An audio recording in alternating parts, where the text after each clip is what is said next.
to the Rebel Alliance Briefing Room podcast. We are here to podcast about anything and everything Star Wars with you. Please visit our website where you can play current and past episodes. That's https://RABR KyleJohansson.us. That's RABR KyleJohansson.us. On the left-hand side is a navigation menu. You can use this to learn how to load the Rebel Alliance Briefing Room podcast on your Android or Apple phone and tablet. And we have direct links to our podcast on Apple and Google Podcasts. Please participate by connecting to our social media, answering questions of the week, or submitting feedback directly from the site. Again, all of these are available at the Rebel Alliance Briefing Room website at rabr.keyohansen.us. And now, it's time to talk Star Wars. I am Kyle John Johansson, and this is Andrew Scott Sutton. Say hello. Hello. Sorry, today, same day as the episode 1 was recorded, and Scott is ill. Of course, he's got a flu shot and maybe a booster COVID shot, so he's under the weather with those reactions. Today we're discussing Star Wars Andor episode 2, and that would be called That Would Be Me. I think that's a reference to who lets the Imperials know that Cassian is a Kenari, which apparently is a bad thing because we see here later in the episode the planet was devastated and destroyed by the Empire by accident. There was an accident, and maybe we're supposed to assume that accident is that ship that landed, pretty much killed everybody off. It was some sort of virus in the ship, and we see some of the people that are in the ship later on in the episode. Is it this one or the next one? I don't remember exactly, but they all kind of are orange and they die and whatever, and they're dead. One of them does come wake back up or something later, but there's something weird going on there. So it's possible that this was the accident that caused everybody. Anyway, today we're going to talk of some news. I've got a couple news things for this episode. So let me click this. It's time for the news. Yes, it is. And what that means is today we're going to talk about that B2EMO droid. It's a ground mech salvage assist unit. Because we're seeing a lot of people on this planet are salvaging or picking up scrap parts. It's possible the Empire brings all their destroyed or damaged parts there and pays these people to strip them down and find parts that they can reuse, kind of thing. So this droid, B2EMO, often is called B. It isn't an astromech, but it's approximately the same size. It looks more, let's say, rugged. It's got a lot of heavy kind of coverings on it to maybe protect it from a rough environment. And we see several sections on the droid that look like openings between the red, and those are probably where different types of tools and stuff are hidden at that it might use at one point or time. And it has a single round circle at the top for for video, so we can see things. This is a lens, and there's a small one next to it. It's either to detect things around it, or a lot of times we see that kind of used to project holograms, we saw R2 do quite a bit. And it says here it's used primarily for extraction and transport salvage machinery.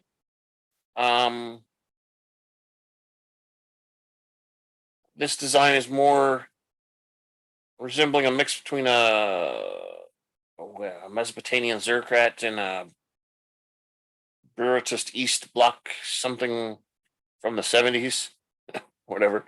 Um, and we see, there's a different modes. He can go where everything's all compacted down and scrunched down, or you can expand up. And there's the top part where the lens is, and there's a couple things. There's just a middle section, a third section, and then of course down by the where the wheels are. And like I said, the ruggedness is for protection because it's in a pretty rough environment. Yeah, let's see.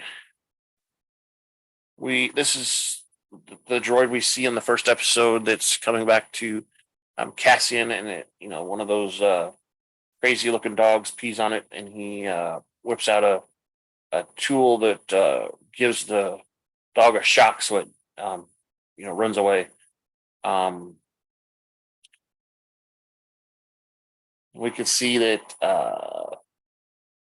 there's some painting that's happened on there, and there's some scuffs and scratches.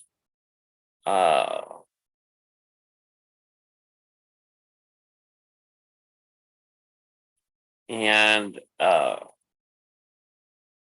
this droid's interesting because most droids that we meet, they do beeps and chirps and different noises, but it's something we don't understand. It's a mechanical kind of language, and this droid actually communicates with human speech and is unable to understand it.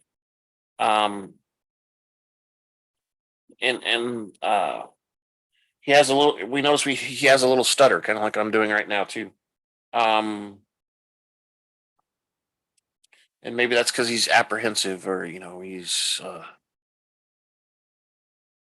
stressed out kind of droid.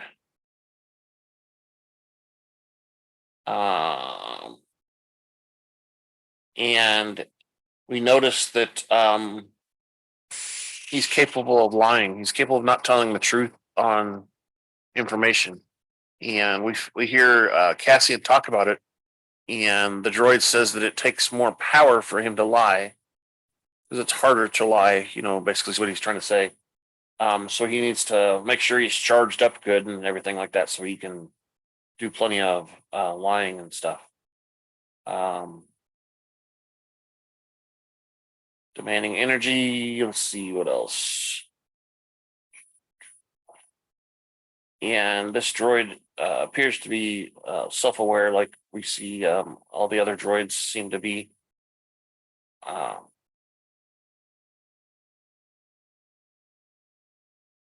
Anyway, it's interesting, and I think we'll only see this droid in a few episodes, maybe the first three, because we see, in the third episode that we may not get to today, we see Cassian leaving the planet and leaving the droid behind.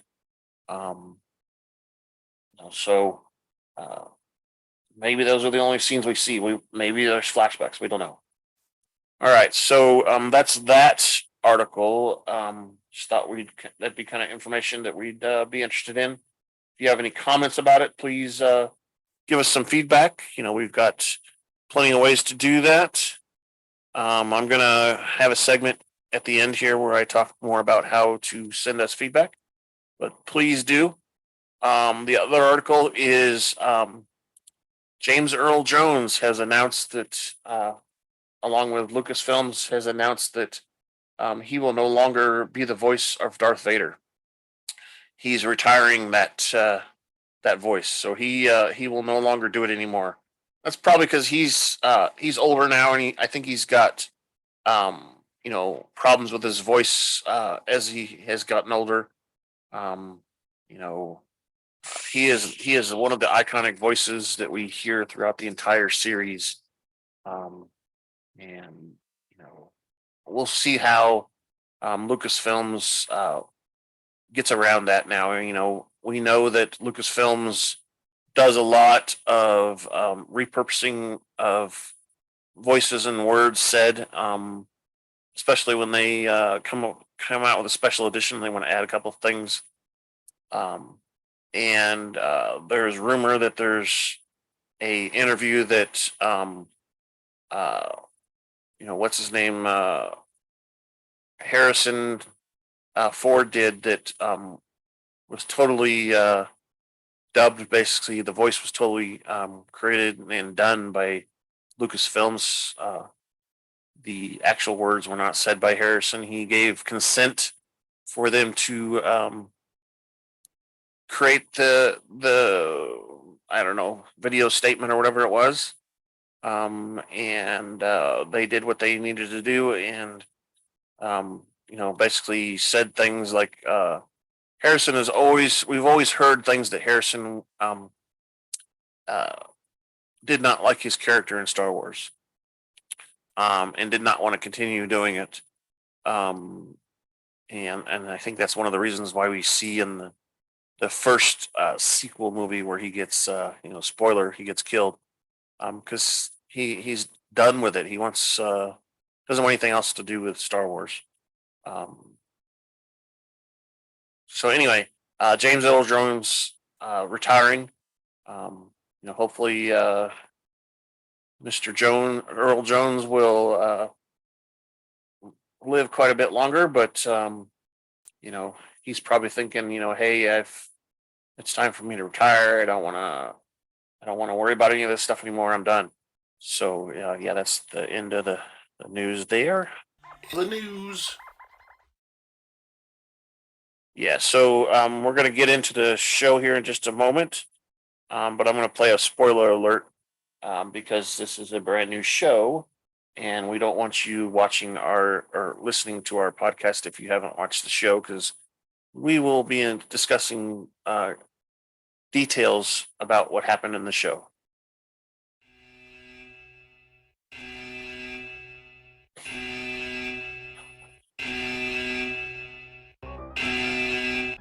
Spoiler alert. Danger. You're about to be spoiled. This is your spoiler alert. We're about to talk candidly and explicitly about some TV shows or movies.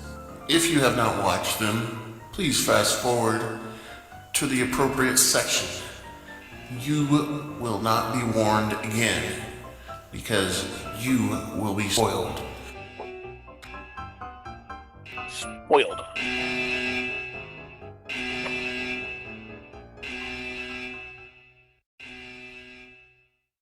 Yeah, we don't want you to be spoiled. So get in there and watch it before you listen to us. Unless you want to listen to us and kind of skip watching it. We're not going to give you line by line details, but we'll give you some general details about what's happening in here. And we hope that you'll provide us some feedback so we can discuss it in future episodes. All right. So if we remember first episode, I'm going to recap it quickly. Cassian is looking for his sister. He goes and tries to find her at a brothel that he had word that she might have been at or worked at. Some guards that were there come out and want to harass him, and they get into a fight. He ends up killing both of the guards, and now he is running from what appears to be the Imperials coming to find out who he's at. They put out bulletins saying that he's wanted, and we see scenes where the Imperial guard and everything like that is investigating and trying to find out who this person was. So we come back to this episode, and we start on Canary again, where Cassian, and again his middle name is Jurin Andor, and they're taking a journey to the shipwreck, and we see Cassian overlooking the big mine. And then we flash back to the other planet, and we see a guy with the hammers that we've always seen in the trailers, where he's, basically he's the manual version of the clock towers, the bells in the clock tower. So he's dinging these things, apparently denoting the time of day or something of sort, end of shift kind of thing, because everybody appears to be a heavily um, working class kind of planet. Um, and we see Pegala is powering down a starship, and working on it. Meanwhile, Tim and Bix go out for a meal, share a kiss. And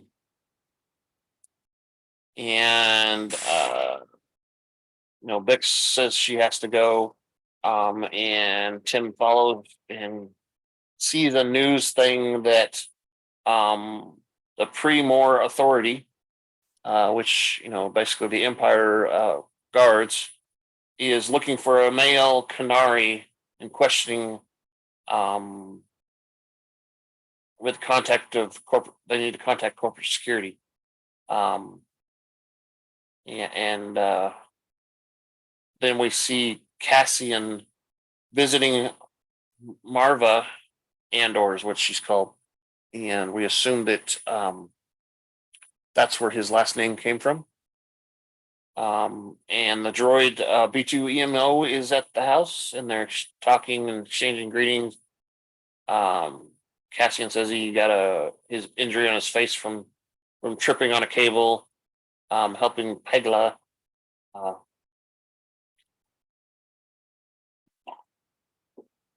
And he claims he was out on a drinking binge with Brasso.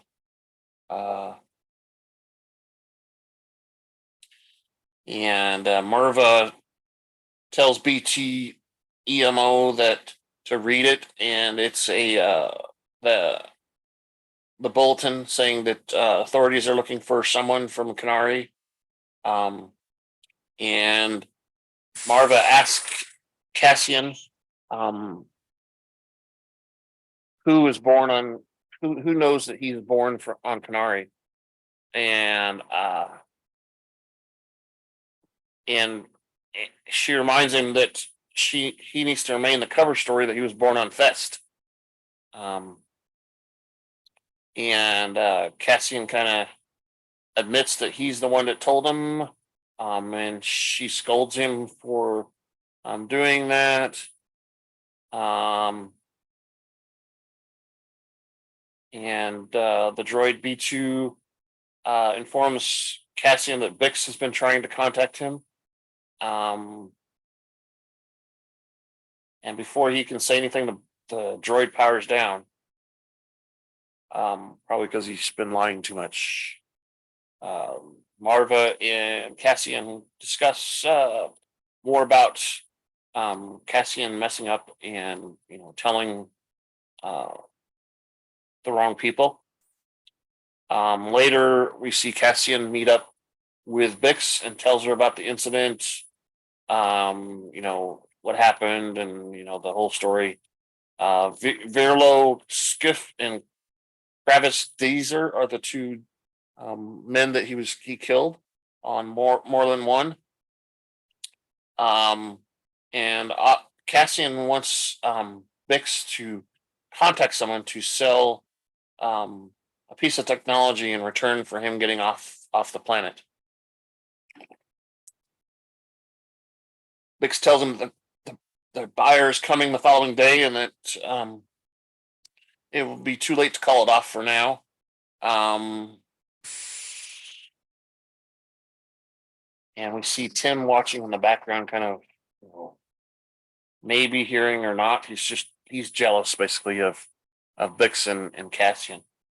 And Bix tells Cassian it's time for him to leave. Because she doesn't want Tim getting jealous. And we see Tim going through a hallway or whatever, an alleyway, and he finds a communication terminal, and he calls the Primora authority and submits a tip. And we see the team checks Cassian's records and finds that he committed several crimes, including destruction of Imperial property and assault of an Imperial officer. The deputy inspector Cyril inquires about their progress and is very frustrated with them not finding anything. But they do come up with an image or of Cassian, a 3D hologram image.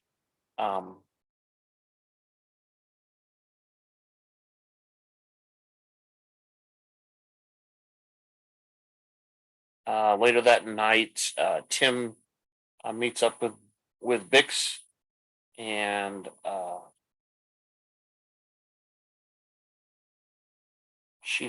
they head to bed and undress, and we assume there's sex that happens. There's been a lot of talk online about this is the first Star Wars show that has ever hinted about sex.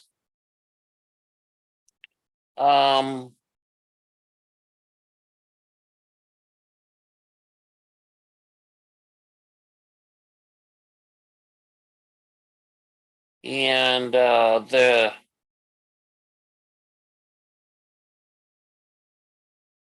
it says here, meanwhile, Curran is visited by Sergeant Linus Mosk, who has reported for duty at midnight.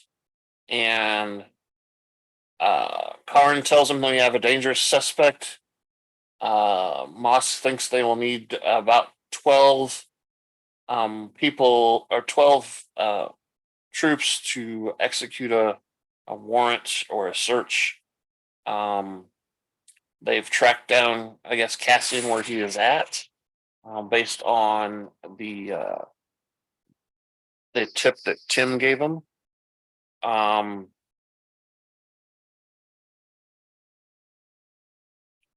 And they need that many people because they need to show strength and show that they're a force not to be reckoned with, at least on this planet.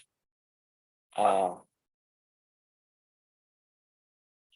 meanwhile, we go back and we see Marva at home.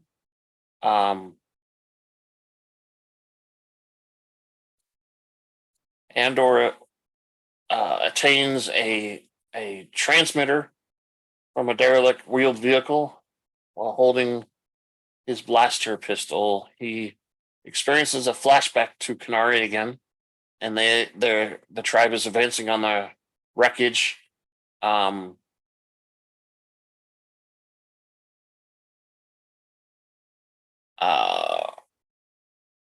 And we see back on Krennic, we see a worker beating on some metal. Bix awakes from sleep, and Tim has been sleepless all night because he's been, thinking in his head too much, worrying about stuff. She asks Bix Tim if he can open up the yard for him because she has a few errands to run.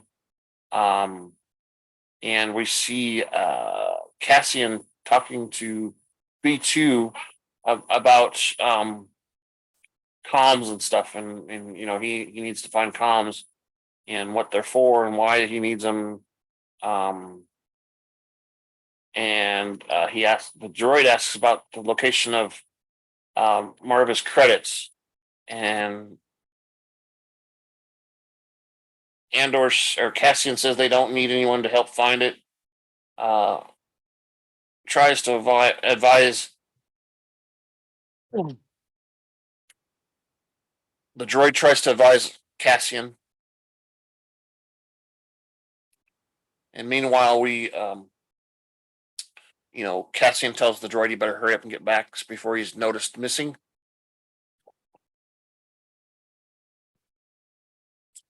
So we switch to a scene where Marva's looking for B2.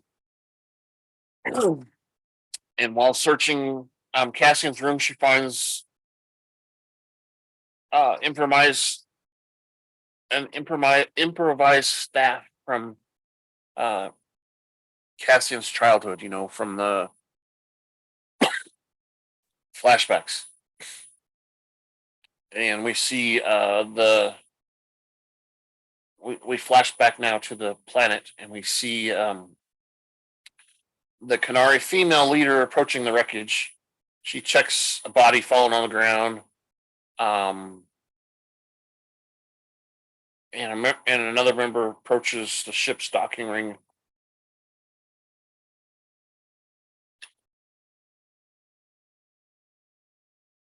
And we see another member of the crew of the ship that's crashed right at the entrance.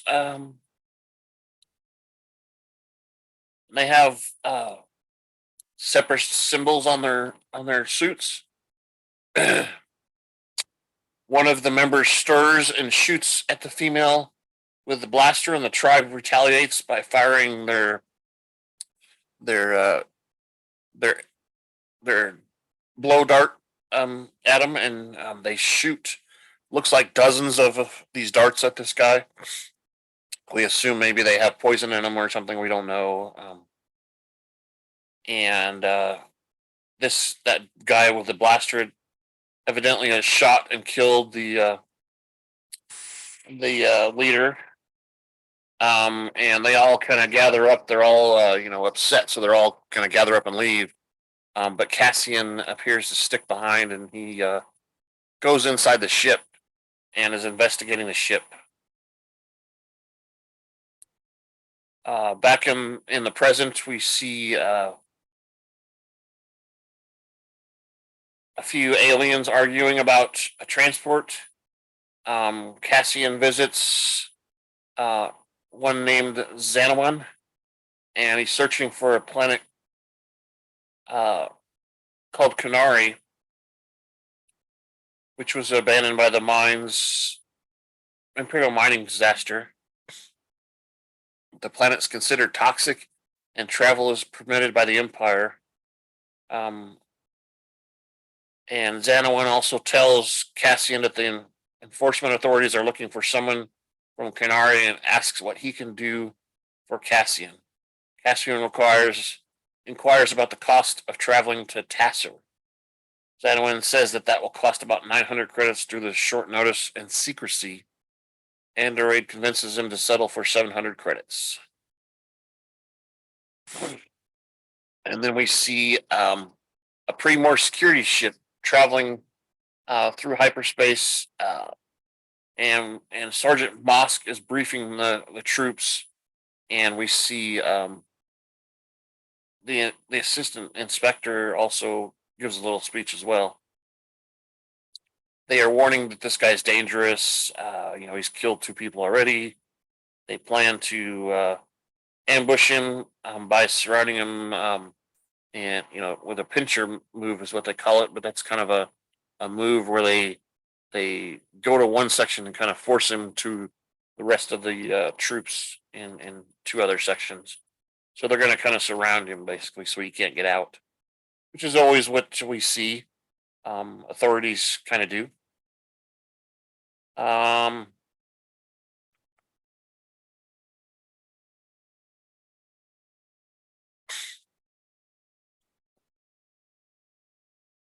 Meanwhile, we see a guy that's on a hover bus along with our supposedly buyer that Cassian's going to meet later. And he begins to chat with this gentleman on the bus, talking about fees and authorities and how much it costs and all this stuff. When he was younger, uh, working at the propulsion industry, uh, Rael doesn't really want to talk to him about much, but he doesn't ignore the guy. Um,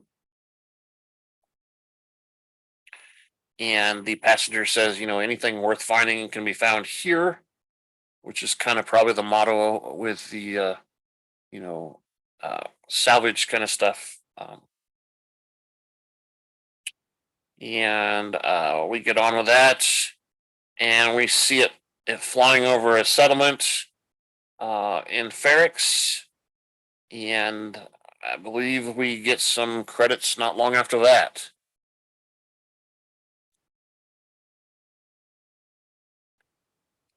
Let's just make sure that's the end there. And I'm gonna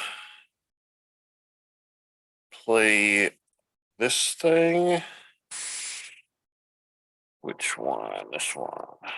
Are you planning your next trip to Tatooine? Well, come on down to Pelly's Mod and Repair Shop, where our droids will spruce up your wagon. We'll service just about anything from Starfighter Corellian Y1300 freighter to a Vespa hovering scooter. If we don't have the part, we can get it. If you qualify for our special program, we'll provide you with any part our Jawas can get. Well, that's right. Come on down to Pelly's Mod and Repair Shop, where we can store fuel and upgrade your vessel. We're located at Tatooine's Mos Eisley Spaceport, Hangar 35. Hangar 35. That's right. What I've heard about that is they can repair anything you bring in. They're pretty talented, and for the right price, you can get just about any part you need, even if it's a rare part. So you just got to be careful. Sometimes they're trying to sell you the same part that you already own. So just be careful. But they're very reliable. Anyway, so that was the end of the episode. We kind of see this Raphael guy coming in on the transport and landing on Ferric, and that ends the episode. So, my question is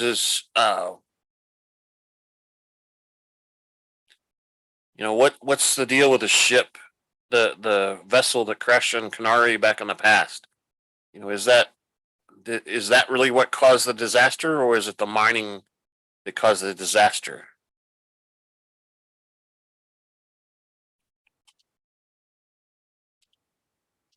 And so we want to hear everything you can think about that. In our with feedback. Feedback at KyleJohansson.us. That's feedback, KyleJohansen.us.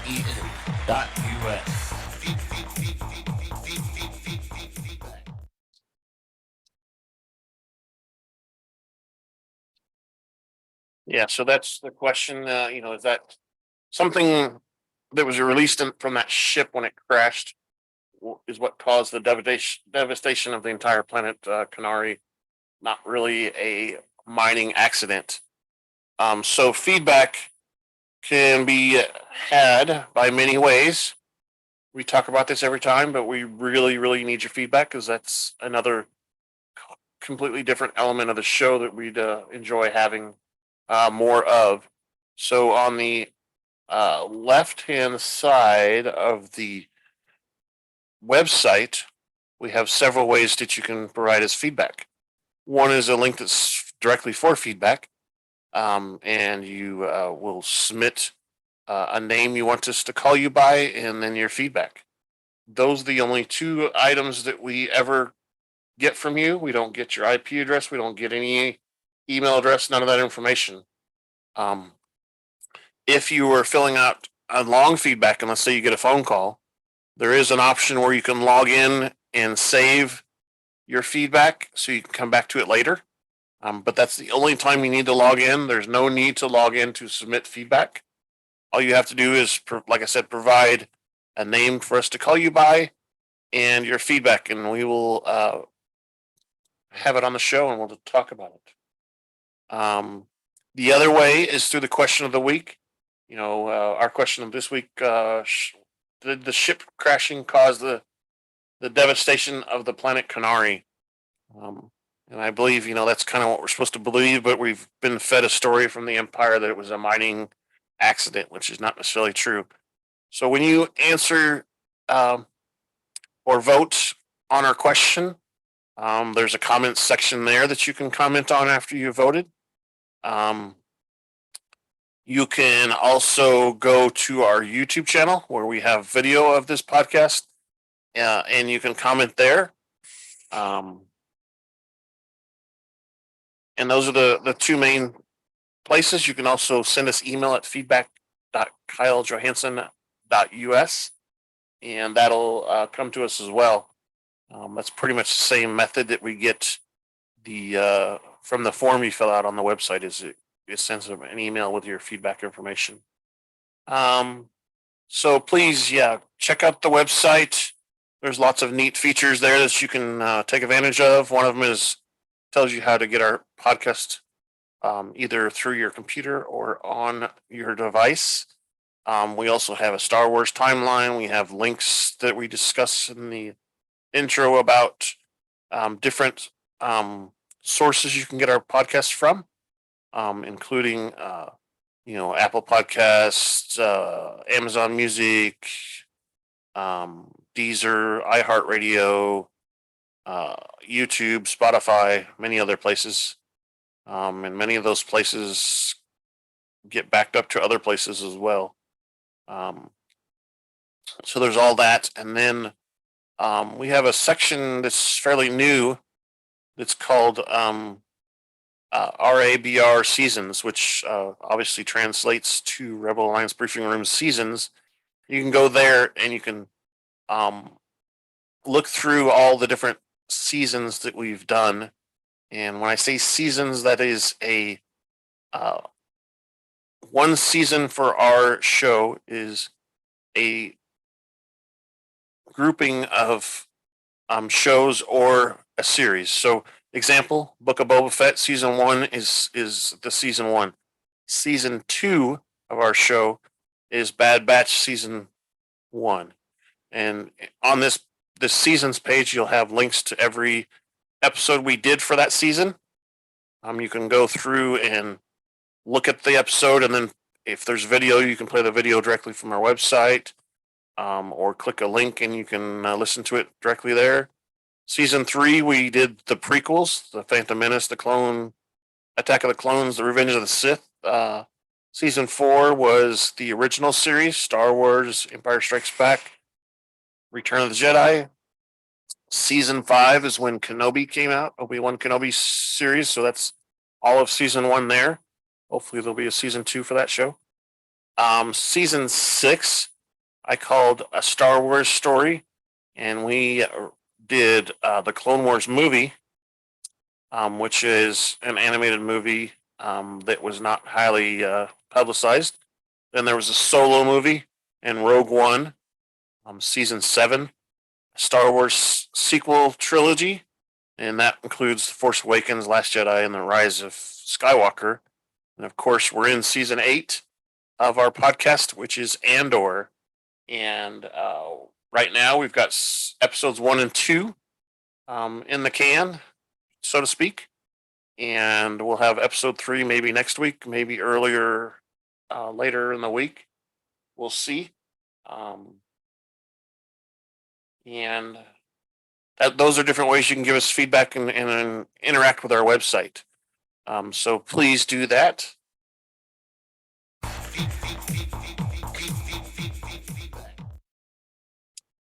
All right, so just to kind of wrap this up, I think this has gotten to be an interesting episode. It was included a lot more information. There was a lot more action. There was a lot more going on. We got more backstory, so I think we're getting deep into it, and it's becoming a very interesting show. Like I said, all these 3 episodes kind of go together, and they kind of um, tell one story.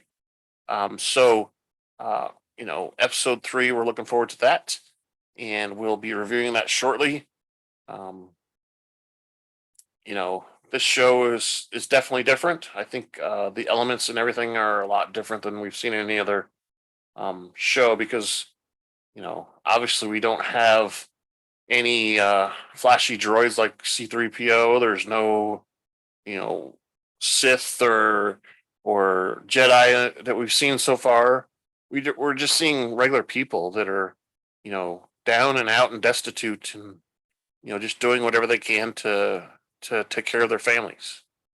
So anyway, send us your feedback, and hopefully Scott will be better, and we can continue on with him with maybe episode 3 and 4. Thank you for listening to the Rebel Alliance Briefing Room podcast. Please visit our website where you can play current and past episodes. That's https://RABR KyleJohansson.us. That's RABR.KyleJohansson.us. On the left-hand side is a navigation menu. You can use this to learn how to load the Rebel Alliance Briefing Room podcast on your Android or Apple phone and tablet. And we have direct links to our podcast on Apple and Google Podcasts. Please participate by connecting to our social media, answering questions of the week, or submitting feedback directly from the site. Again, all of these are available at the Rebel Alliance Briefing Room website at RABR.KyleJohansson.us.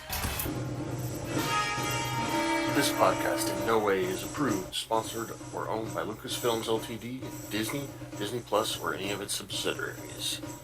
All opinions are solely owned by Kyle and or Scott, and in no way express the views or opinions of their past or present employers. Views and opinions are not supported or restricted by Lucasfilms Ltd., Disney, Disney Plus, or any of its subsidiaries. Any rebroadcast, reproduction, or other use of this podcast and its affiliate sites without consent of Super Duper Podcast Network and its host is prohibited. I am Kyle Johansson, and this is Andrew Scott Sutton. Say goodbye now. Goodbye. Sorry Scott wasn't here today. Like I said, he's under the weather. Not feeling well from a couple shots he got for the flu shot and possibly COVID again. Scott is a great guy, and he has immunocompromised issues, so he tries to get all these vaccines so that he's protected. And I hope that everybody else is doing the same. Thank you very much. Bye.